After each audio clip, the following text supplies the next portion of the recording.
de réalisation. Le RGA a mobilisé 5 575 agents, dont 26% de femmes. Des résultats qui souffrent néanmoins de certaines contraintes qui ne permettent pas au secteur d'atteindre sa pleine éclosion. Sanoussi Bouya Sila, président de l'APECAM.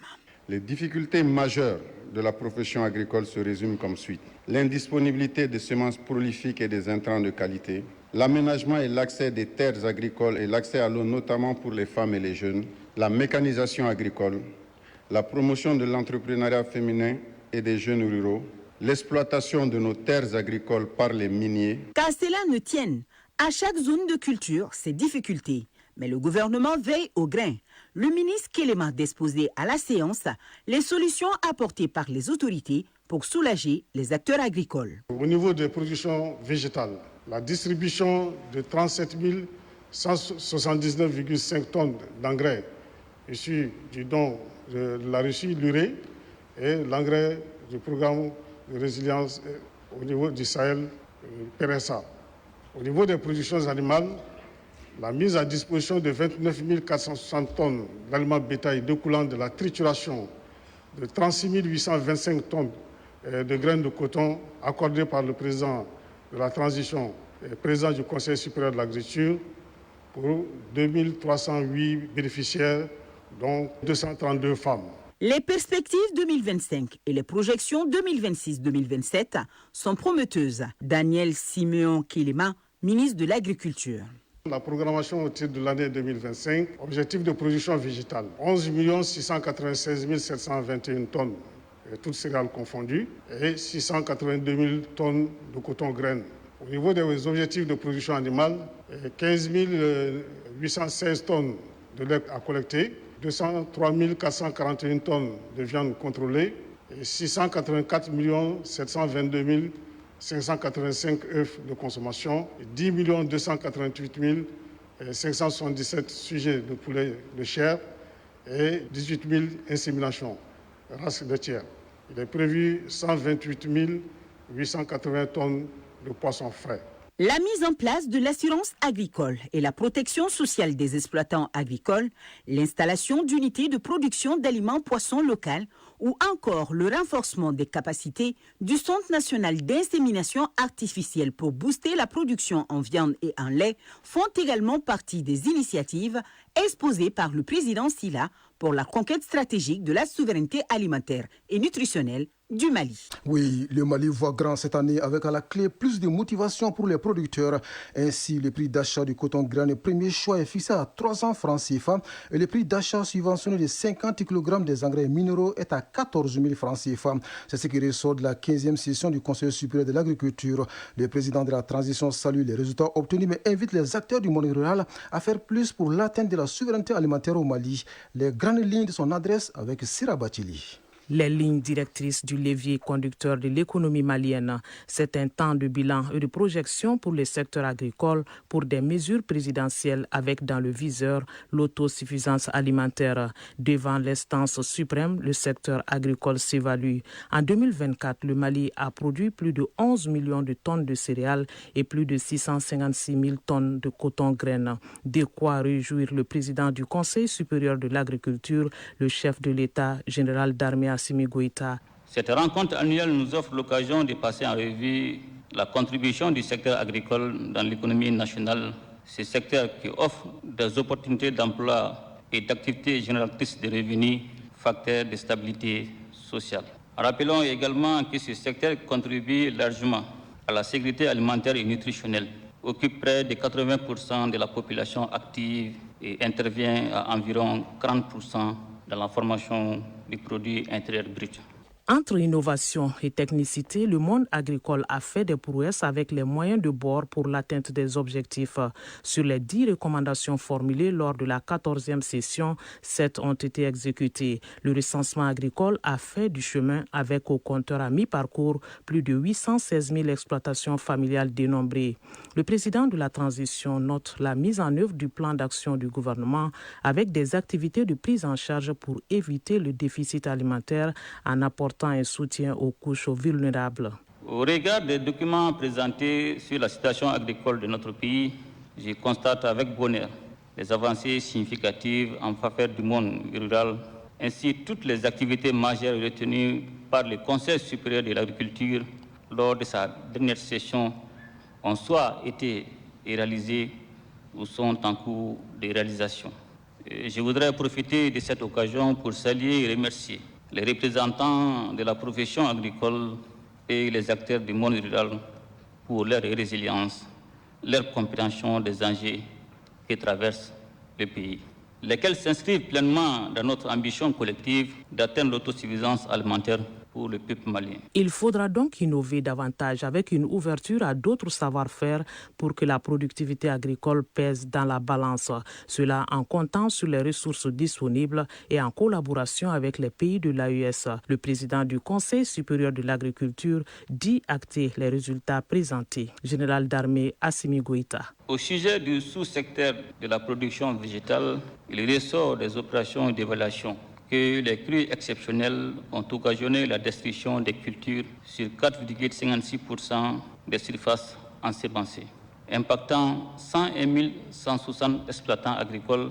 Les pertes de production encourues sont estimées à 647 529 tonnes. Malgré ces pertes, les résultats obtenus au cours de la dite campagne demeurent encourageants, à savoir 11 10 851 tonnes de céréales, 96 750 tonnes de viande contrôlée, 113 218 tonnes de poissons. Je prends acte de ces résultats qui sont satisfaisants dans l'ensemble et si l'on se réfère aux conditions climatiques et sécuritaires difficiles dans lesquelles les activités agricoles se sont déroulées l'année dernière. Des résultats obtenus grâce à la synergie d'action de tous les acteurs, exploitants agricoles, opérateurs économiques et fournisseurs d'intrants ont été félicités par le chef de l'État pour les bonnes actions menées. Le bilan dressé, des projections sont faites pour la nouvelle campagne 2025. Général d'armée Assimi Goïta, président de la transition. Pour la nouvelle campagne 2025 qui s'annonce, je vous exhorte à accorder une importance particulière à la valorisation de notre potentiel agricole à travers l'utilisation accrue des technologies issues de la recherche agricole. Le Conseil supérieur de l'agriculture, c'est aussi le moment des annonces, des grandes décisions pour le secteur. Le président du Conseil supérieur de l'agriculture donne des précisions sur les prix des intrants agricoles. Général d'armée Assimi Goïta. Les prix des intrants agricoles sont fixés ainsi qu'il suit. Le prix d'achat du kilogramme de coton-graine premier choix est de 300 francs CFA. Le prix d'achat subventionné du sac de 50 kg des engrais minéraux est de 14 000 francs CFA. Le prix d'achat subventionné du sac de 50 kg des engrais organiques est de 3 000 francs CFA. Le prix d'un kilogramme de semences de maïs hybride est de 1 500 francs CFA. Le prix d'un kilogramme de biostimulant Ovalis est de 17 500 francs CFA le kilogramme. Un discours de mise au point avec des orientations ponctuées de souhaits pour une bonne pluviométrie, la garantie d'une bonne production agricole. Le Soudan a rompu hier ses relations diplomatiques avec les Émirats arabes unis. L'annonce a été faite par le gouvernement. Elle intervient au lendemain d'une décision de la Cour internationale de justice, la plus haute juridiction de l'ONU, qui a rejeté une plainte de Khartoum accusant Abu Dhabi de complicité de génocide pour son appui aux forces de soutien rapide. En Centrafrique, le chef rebelle Ahmed Sao a été extradé vers Bangui près de 4 mois après son arrestation au Cameroun. Cet ancien ministre centrafricain avait repris les armes l'année dernière et menaçait de renverser le régime actuel. Il a été donc extradé après de longues procédures diplomatiques et judiciaires. En Allemagne, le conservateur Friedrich Merz a été élu hier chancelier par les députés du Bundestag. Il a obtenu 325 voix pour, plus que les 316 requises. Il y a eu 289 voix contre, une abstention et 3 votes nuls. Il succède ainsi au social-démocrate Olaf Scholz. Le nouveau chancelier est attendu ce mercredi en France et en Pologne. Paris déroule le tapis rouge pour le président syrien de la transition Ahmed al-Shara au pouvoir depuis la chute de Bachar al-Assad en décembre. Il sera reçu ce mercredi par son homologue français Emmanuel Macron. La France entend proposer à la Syrie son expertise en matière financière. Les besoins financiers du pays s'élèvent à au moins 250 milliards de dollars. C'est le jour J, disons un grand jour pour l'Église catholique. Les 133 cardinaux venus de 70 pays des 5 continents s'enferment à partir de ce mercredi pour un conclave qui doit élire un nouveau pape. 17 cardinaux cardinaux africains participent à ces conclaves qui débutent 16 jours exactement après le décès du pape François le 21 mars 2025. Si on ignore qui sera le prochain souverain pontife, on connaît toutefois le processus de son élection, comme nous l'explique Ousmane Dao. Parmi les 133 cardinaux électeurs actuels, 106 ont été nommés par le pape François, dont notre compatriote, le cardinal Jean Gerbeau, représentant ainsi 79,6% du collège cardinaliste, 22 par le pape Benoît XVI et 5 par le pape Jean-Paul II. Ils ont tous moins de 80 ans et ils seront en conclave, un mot latin qui veut dire fermé à clé sous la chapelle Sixtine du Vatican. Ce sera 4 votes par jour, 2 le matin, 2 le soir, à l'exception du premier jour du conclave. Et à chaque vote, un cardinal va écrire sur un papier « Je choisis mon pape ». Le nouveau chef de l'Église va être désigné dans une réunion très codifiée qui ne s'achèvera que lorsque le prochain pape sera choisi par 2 tiers des 133 cardinaux votants. Le vote débutera à 14h30 temps universel par une messe pro eligendo Romano Pontifice, c'est-à-dire pour l'élection du pontife romain. Durant la période du vote, les cardinaux seront dans une bulle hermétique. Le Saint-Siège passera en état de siège, coupé du monde, ni télévision, ni journaux, ni Internet, aucun contact. Les 2 tiers des cardinaux s'accorderont sur un nom. Parmi les papabilés, c'est-à-dire ceux pressentis pour être pape, l'Italien Pietro Parolin, le Philippin Luis Antonio Tagle, l'Américain Timothy Dolan, le Ghanéen Peter Turkson, le Guinéen Cardinal Sarah et le Français Jean-Marc Aveline. À la fin de chaque journée, les bulletins sont brûlés et la couleur de la fumée qui s'en dégage indique au monde extérieur les résultats de leur vote noir si aucun consensus n'a été trouvé. Lorsqu'un consensus est obtenu, le cardinal doyen demande à l'élu s'il accepte la nouvelle fonction. Le doyen continue. De quel nom voulez-vous être appelé? La fumée blanche et les cloches annoncent en chœur aux fidèles qu'ils ont un nouveau pape. Celui-ci avance sur le balcon central de la basilique Saint-Pierre pour se présenter et le cardinal doyen prononce la fameuse formule latine Habemus Papam, c'est-à-dire nous avons un pape. Bourama Traoré, l'Église catholique se cherche un chef.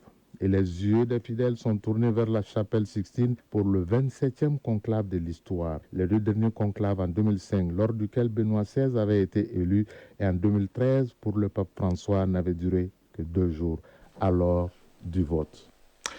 Les rebelles outils du Yémen et les États-Unis conviennent d'un cessez-le-feu. C'est ce qu'a déclaré hier le ministre omanais des Affaires étrangères, Badr al-Boussaïdi. Peu après, le président Donald Trump a annoncé la fin des frappes américaines contre les insurgés soutenus par l'Iran selon Washington. Une trentaine de dirigeants étrangers, dont le président chinois Xi Jinping, sont attendus vendredi à Moscou pour des célébrations de la victoire sur l'Allemagne nazie, lors desquelles défileront des soldats chinois et ceux de 12 autres pays. C'est ce qu'a annoncé hier à la presse le conseiller diplomatique du président russe, Yuri Uchakov. Enfin, l'Inde a mené des frappes dans 3 régions du Pakistan dans la nuit du mardi à mercredi selon l'armée pakistanaise. Des frappes qui ont fait 26 morts. New Delhi affirme avoir ciblé des infrastructures terroristes et bâti son offensive opération Sindoor. Le Pakistan a répliqué avec des tirs d'artillerie sur le territoire indien qui ont fait 3 morts selon l'armée indienne. Le monde ne peut pas se permettre une confrontation militaire entre l'Inde et le Pakistan, déclare le secrétaire général des Nations Unies qui appelle les 2 pays à la retenue.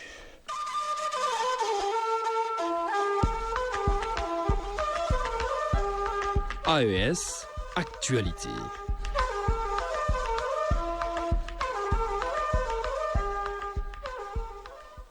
Ici, à Bamako, les régulateurs de l'énergie de l'espace AES affichent leur unité pour faire face aux grandes questions régionales. Ils sont réunis à Bamako pour définir une vision commune et partagée dont la finalité est de mettre en place un dispositif harmonisé de régulation du secteur. Ils ont donc 4 jours pour y parvenir. Retour sur l'ouverture des travaux avec Mamari Kone.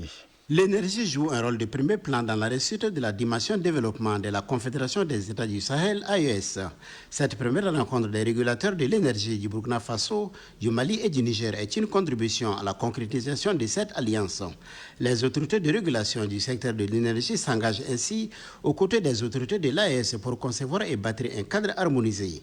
Un cadre qui devrait constituer le futur socle des échanges d'énergie entre les pays membres de la Confédération. Mouroukoro Sangaré, président de la Commission de régulation de l'électricité et de l'eau au Mali. L'objectif général du présent atelier est de concevoir et de définir une vision commune et partagée de la régulation du secteur de l'énergie dans l'espace AES, de mettre en place un dispositif de régulation harmonisé du secteur de l'énergie et d'élaborer une feuille de route pour la mise en place de ces dispositifs. Les autorités du Mali qui assurent la présence de la Confédération des États du Sahel se réjouissent d'abriter cette première rencontre consacrée à l'énergie dans l'espace commun. Général de division Abdoulaye Maïga, Premier ministre, ministre de l'administration territoriale et de la décentralisation. Depuis la création de la Confédération des États du Sahel, le Burkina Faso, le Mali et le Niger mobilisent toutes les ressources nécessaires et consacrent leur temps pour la concrétisation de nos objectifs de développement socio-économique. C'est dans ce cadre qu'il est prévu de mettre en place un cadre de régulation harmonisé du secteur de l'énergie au sein des pays membres de la Confédération AES. Nous avons pour mission, au regard des objectifs assignés par notre Confédération, grâce à la vision de nos chefs d'État, de faire de l'espace confédéral un espace de paix, de solidarité, de dignité, de prospérité et de souveraineté retrouvée. Cette rencontre placée sous le signe de la solidarité sahélienne et de la refondation stratégique ambitionne d'offrir aux États de l'AES les outils de leur propre libération énergétique. Elle intervient à un moment où les projets de production d'énergie renouvelable, notamment solaire et hydraulique, connaissent une dynamique promoteuse. Cette rencontre de haut niveau entre régulateurs de l'énergie témoigne de l'unité de nos trois pays, reflétant une position commune sur les grandes questions régionales. Dans le domaine de l'énergie, le potentiel énergétique des pays de la Confédération AES est important. Le soleil, le vent, l'eau, l'uranium, le charbon, le pétrole, la biomasse, entre autres, sont autant de ressources de notre espace. Vous devez à cet effet relever de nombreux défis. Il s'agit notamment du faible taux d'accès à l'électricité, d'une capacité de production énergétique limitée, des échanges régionaux d'énergie encore faibles, d'un haut niveau de pertes techniques et commerciales, du déficit d'infrastructures, du faible niveau des échanges commerciaux et de la faiblesse de compétitivité du secteur privé. Notre génération est tenue par des obligations de résultats à travers l'énergie qui est au cœur du développement socio-économique de nos pays. Pendant les 2 jours de travaux burkinabés, maliens et nigériens, suivant des présentations sur la Direction nationale de l'énergie du Mali ainsi que sur les autorités de régulation des 3 pays. Ils effectueront également des visites de terrain. Au sein de la Confédération AES, on s'achemine résolument vers une souveraineté énergétique partagée. En attendant la concrétisation de cette volonté commune, le Burkina Faso franchit un pas important vers la fabrique d'aliments pour animaux. Le Premier ministre Rim Talba Jean-Emmanuel Ouedraogo lance Faso Goulgo, une nouvelle société d'État chargée de produire et de rendre disponibles des aliments de qualité pour bétail, volailles, poissons et autres. D'autres détails dans ce compte rendu de Lazare Sanou de Radio Burkina. Faso Goulgo vient résorber les questions liées à la disponibilité des aliments pour animaux d'élevage et booster l'offensive agro-pastorale et halieutique au Burkina Faso. C'est le Premier ministre Rim Talba Jean-Emmanuel Ouedraogo qui a lancé officiellement les activités de la nouvelle société d'État. L'objectif à travers Faso Goulgo, c'est de mettre à disposition des éleveurs non seulement donc de l'aliment en quantité, de qualité, mais aussi à des coûts vraiment accessibles. Ce qui va permettre donc de mieux structurer non seulement la filière, mais permettre aussi aux éleveurs d'accéder à ces aliments-là à des coûts acceptables qui permettent donc de garantir la rentabilité de leur production. Des perspectives telles des investissements structurants dans un certain nombre de domaines sont en vue afin de permettre à Faso Goulgo d'atteindre les objectifs qui lui sont assignés. Très bientôt, une nouvelle ligne va venir donc augmenter les capacités de la société Faso Goulgo et permettre de produire de l'aliment pour poissons. À ce stade, les lignes qui existent ont une capacité d'à peu près 100 tonnes jour. La ligne poisson qui va venir plus tard aura une capacité de 50 tonnes jour. Et à court et moyen terme, comme le directeur général l'a indiqué, l'objectif c'est de disposer aussi d'unités de production, une à Bobo du Lasso et une autre à Bagré. Donc c'est pour dire véritablement que c'est un maillon extrêmement stratégique qui devrait permettre de mieux accompagner, de mieux structurer la filière donc, de l'élevage dans son ensemble et permettre à tous ceux qui acceptent d'investir dans ce secteur-là de disposer de l'aliment de qualité, en quantité. Le Conseil des ministres en sa séance du 20 novembre 2024 procédait à la nationalisation de la société de fabrique d'aliments pour bétail et décidait de la création en décembre de la même année de Faso Goulgo avec un capital social de 100 millions de francs CFA. Oui, 100 millions de francs CFA pour gagner le pari de la disponibilité d'aliments pour animaux. Au Niger voisin, les feux des forces armées s'abattent sur les éléments de Boko Haram qui ont attaqué hier 2 postes de sécurité de la ville de Difa. Les assaillants ont donc été mis en déroute routes par les forces de défense et de sécurité. Le gouverneur de région s'est rendu sur place pour saluer leur bravoure et inviter à une plus grande vigilance sur les pas de l'exécutif régional Aliou Ibrahim de la Voix du Sahel. Dans la matinée de ce mardi 6 mai 2025, la ville de Difa a été la cible d'une attaque menée par les éléments BH.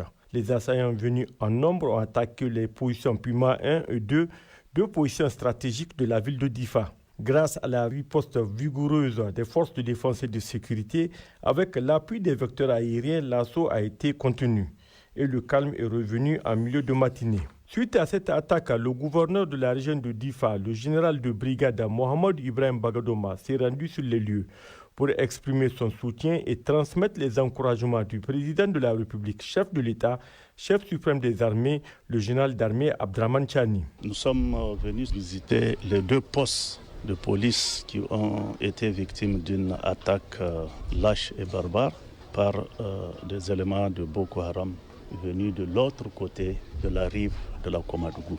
Je rappelle que c'est la deuxième attaque à l'espace de 2 mois. Et cette attaque a été repoussée aussi bien par la réaction vigoureuse des éléments trouvés sur les postes Pima 1 et Pima 2 que par le renfort dépêché par l'armée. Nous sommes venus pour leur rappeler le combat qui est le nôtre, qui est un combat permanent pour notre souveraineté, la défense de notre territoire. Lors de cette visite, le général Mohamed Ibrahim Bagadoma a souligné l'importance de la collaboration et de la vigilance entre les forces de défense et de sécurité et les populations pour faire face aux menaces terroristes.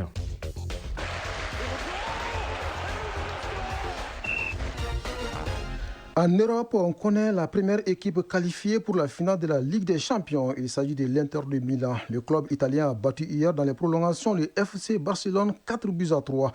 La seconde demi-finale retour oppose ce soir le Paris Saint-Germain à Arsenal. Au plan national, la 20e journée du championnat national de première division prend fin ce mercredi. La synthèse de l'actualité sportive porte la signature de Harry Djoumatina. Football, championnat national Ligue 1 professionnel, la 20e journée s'achève ce mercredi avec 2 rencontres. À 17h au stade Mamadou Konaté, l'association sportive de Korofina ASCO, provisoirement avant-dernière du classement, avec 16 points, affronte le Djoliba Athletic Club, deuxième du championnat avec 37 points. Cette rencontre sera le premier match en championnat national de Didi Tamboura, le nouvel entraîneur de l'équipe du complexe sportif Karonga Keita. Juste après, à 19h15, l'US Bougouba, 7e avec 26 points, jouera contre l'USFAS, provisoirement 4e avec 33 points. Hier, au compte de cette 20e journée, le leader, le Stade malien de Bamako, a battu 1-0 les 11 créateurs de Nyarela. Une réalisation de Mokhtar Mohamed Sissé, meilleur buteur du championnat national. C'est par ce même score d'1-0 que les étoiles du Mandé ont pris le meilleur sur le FC Diarra. Le tribunal arbitral du sport TAS a annoncé hier mardi la confirmation de l'exclusion du club mexicain de Lyon de la Coupe du monde des clubs. Alors que la FIFA avait annoncé l'exclusion de l'équipe mexicaine du mondial des clubs qui se déroulera du 15 juin au 13 juillet, Lyon, qui avait fait appel de cette décision, a donc été débouté par le TAS. Selon le tribunal arbitral du sport, le club mexicain ne remplit pas les critères du règlement du mondial des clubs. Par conséquent, la place vacante dans la zone CONCACAF pourrait se jouer lors d'un match de barrage entre Los Angeles FC, le club des anciens internationaux français Hugo Lloris et Olivier Giroud, et le club américain. Concernant cette Coupe du monde des clubs qui aura lieu au Mexique, au Canada et aux États-Unis, les premiers billets viennent d'être mis en vente. Ligue européenne des champions, nouvelle formule. L'Inter Milan, au bout d'une irrespirable demi-finale retour au scénario improbable, est venu à bout du FC Barcelone 4-3 hier en première demi-finale retour. Et pourtant, comme à l'aller, le FC Barcelone mené 2-0 va parvenir à égaliser et prendre l'avantage. Mais dans les arrêts de jeu, l'Inter va réussir à rétablir la parité 3-3. Et pendant les 30 minutes de prolongation, les Nerazzurri vont inscrire un 4e but qu'ils vont défendre contre vents et marées jusqu'au coup de sifflet final. Le club italien va ainsi disputer le 31 mai prochain à l'Allianz Arena de Munich, l'antre du FC Barcelone, sa deuxième finale de Ligue des Champions en 3 ans. Il connaîtra son adversaire ce soir à l'issue de la seconde demi-finale retour prévue à 19h au Parc des Princes entre le Paris Saint-Germain et Arsenal. À l'aller, les Gunners d'Arsenal, contre toute attente, s'étaient inclinés 1-0 à domicile. Malgré cette défaite, Arsenal, qui ne s'avoue pas vaincu, semble déterminé à renverser la situation en France. chronique de l'environnement. Elle est la sentinelle contre l'empoisonnement des Maliens par les eaux usées, afin que l'eau de nos puits, nos forages ou encore de nos jarres ne soit pas du poison pour notre santé. L'Agence nationale de gestion des stations d'épuration du Mali montre la garde sur plusieurs fronts, de la réalisation à la réhabilitation en passant par la gestion des stations d'épuration des eaux usées à Bamako et à l'intérieur du pays. La mission de l'AGCM est à la fois importante et énorme. Immersion dans cette structure sous la conduite d'Agibou Koulibaly qui signe la chronique de l'environnement. Créée pour répondre aux exigences d'un assainissement durable, l'Agence nationale de gestion des stations d'épuration du Mali, ANGESEM, a pour vocation d'exploiter, d'entretenir et de moderniser les stations d'épuration des eaux usées à travers le territoire malien. À ce titre, elle constitue un maillon essentiel de la chaîne de protection de l'environnement et de la santé publique. Ouma Djeneba Mahaman, directrice générale de l'Agence nationale de gestion des stations d'épuration du Mali, ANGESEM. La mission principale de l'ANGESEM, c'est surtout la gestion durable des ouvrages d'assainissement et annexes. Donc nous menons des études, procédons à la construction et le suivi des ouvrages et des effluents traités. Nous sommes en même temps maîtres d'ouvrage délégués. Nous contribuons à l'élaboration de la politique nationale de l'assainissement et appui conseil près des opérateurs du secteur. Il y a la plus grande station qui est de type lagunage naturel, qui est d'une capacité de 5000 m3, qui est basée à Sotibaye, qui est la première d'ailleurs. Et nous avons des stations au niveau de quelques hôpitaux. Il s'agit là de l'hôpital du Pongé, l'hôpital dermatologique de Bamako, l'hôpital du Mali et à Sigasso. Nous avons une station à Tombouctou, Mopti, Koulikoro, district de Bamako aussi, des sentiers aussi qui sont à Koura, Sigasso, Ségou et Kaye. Sous la direction de Mme Ouma Djeneba Mahaman, l'agence s'est efforcée de concilier efficacité opérationnelle et rigueur technique. Toutefois, les défis restent nombreux. Le défi à relever, c'est surtout le non-paiement de la redevance. Nous avons le financement du secteur et puis l'incivisme de certains citoyens qui déversent directement dans les collecteurs et dans les caniveaux, ce qui est interdit par la loi. Le suivi et le contrôle des eaux traitées demeurent également perfectibles. Malgré les efforts déployés pour systématiser les analyses physico-chimiques et bactériologiques, peu de stations disposent d'un laboratoire fonctionnel ou de partenariats techniques pérennes. Il y a deux sortes de suivi, un suivi quotidien, comme vous le savez, ça c'est tous les jours, un suivi à travers des fiches de suivi, des entretiens aussi courants tous les jours. Et puis le contrôle de la qualité de ces eaux est fait à partir des prélèvements. On a un laboratoire bien équipé aujourd'hui qui nous donne les informations en temps réel. Il y a des prélèvements journaliers, des prélèvements hebdomadaires et mensuels à travers non seulement les stations que nous gérons et puis les unités industrielles qui sont raccordées et puis d'autres partenaires. Face à ces constats, l'ANGESEM n'a pas manqué d'explorer des pistes innovantes.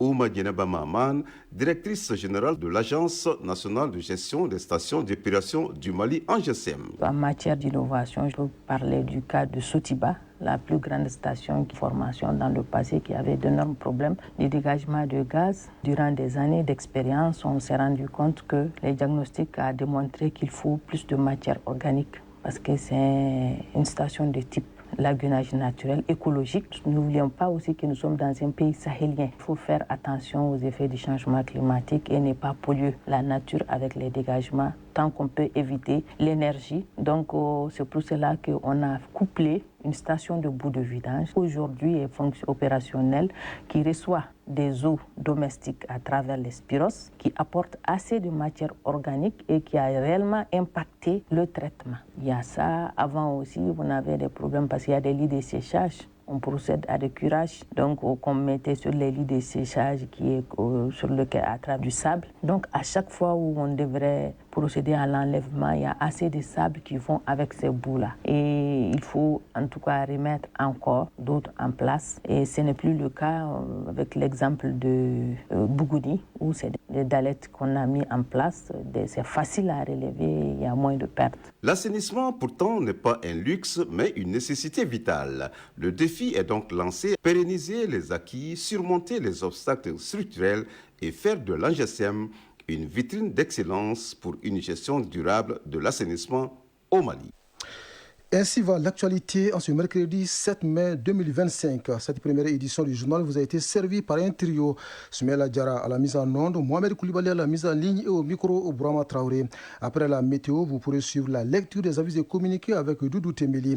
Les prochains rendez-vous avec l'information, c'est à 13h. Merci à vous de nous avoir suivis. Belle journée à vous, où que vous soyez.